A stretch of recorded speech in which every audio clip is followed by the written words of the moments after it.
Newton's second law of motion.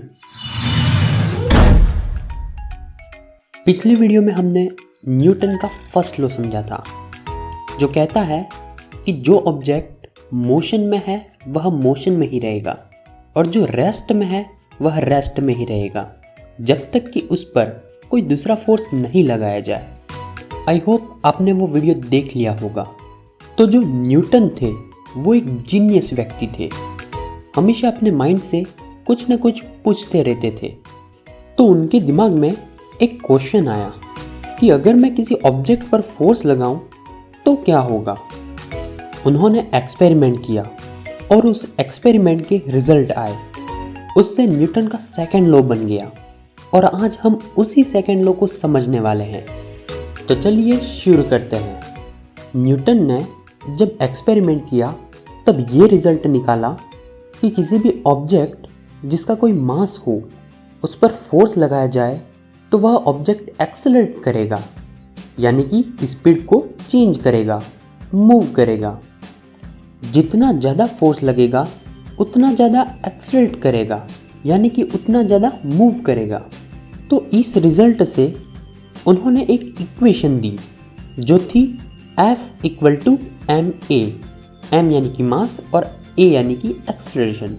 इसका मतलब ये था कि किसी भी मास पर फोर्स लगाया जाए तो वो एक्सेलरेशन करेगा। अब आप लोग बोलोगे कि ये तो हमको पहले से ही पता है, तो इसमें न्यूटन ने क्या नया किया। तो न्यूटन ने इसमें नया ये किया कि ये जो इक्वेशन थी वो हमारे यूनिवर्स में सभी चीज़ों के लिए अप्लाई करती थी और यूनिवर्स को समझने में हमारी हेल्प भी करती थी। इसलिए न्यूटन के लॉ को साइंस के बेसिक लॉज में माना जाता है। चलिए अब एक अलग नज़रिए से इस लॉ को समझते हैं।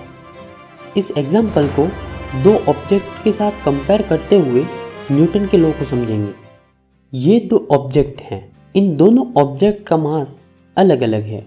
अब इन पर मैं सेम फोर्स लगाने वाला हूँ और चेक करूँगा कि कौन कितना एक्सेलरेट करेगा। तो ये किया इस ऑब्जेक्ट पर फोर्स अप्लाई, इसने एक्सेलरेट किया और यहाँ तक पहुँचा। अब इस ऑब्जेक्ट पर फोर्स लगाते हैं और ये एक्सेलरेट होकर यहाँ तक पहुँचा। आपने दोनों ऑब्जेक्ट में क्या नोटिस किया? शायद आपके दिमाग में भी वही आ रहा होगा जो मेरे दिमाग में आ रहा है कि जो हल्का ऑब्जेक्ट था वह ज़्यादा एक्सेलरेट हुआ और जो भारी था ज़्यादा मास वाला वो कम एक्सेलरेट हुआ। तो न्यूटन का लॉ भी यही कहता है कि सेम फोर्स लगाने पर जो हल्की चीज़ होती है वो ज़्यादा एक्सेलरेट करेगी और जो भारी चीज़ होती है वह कम। कुल मिलाकर न्यूटन ने यहाँ पर फोर्स को डिफाइन किया है कि फोर्स मास और एक्सेलरेशन पर डिपेंड करता है। आई थिंक अभी तक आपको कोई भी प्रॉब्लम नहीं आई होगी। अब हम लोग मोमेंटम को न्यूटन के सेकंड लॉ से रिलेट करेंगे। हमारी इक्वेशन है F = ma, F यानी कि फोर्स, m यानी कि मास और a यानी कि एक्सेलरेशन। अगर आपको एक्सेलरेशन के बारे में नहीं पता तो आप इस वीडियो को देख सकते हैं। तो एक्सेलरेशन का फॉर्मूला होता है वेलोसिटी अपॉन टाइम, v/t। तो a की जगह हम v/t रख देंगे। तो F = mv/t।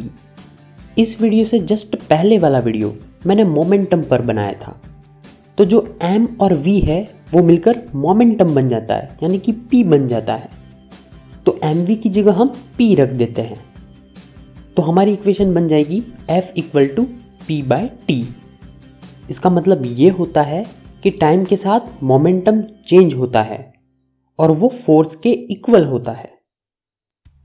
तो आई होप आपको ये पूरा ही कंसेप्ट समझ में आ गया होगा। अगर समझ में आ गया हो तो शेयर कर दें। Thank you, have a nice day.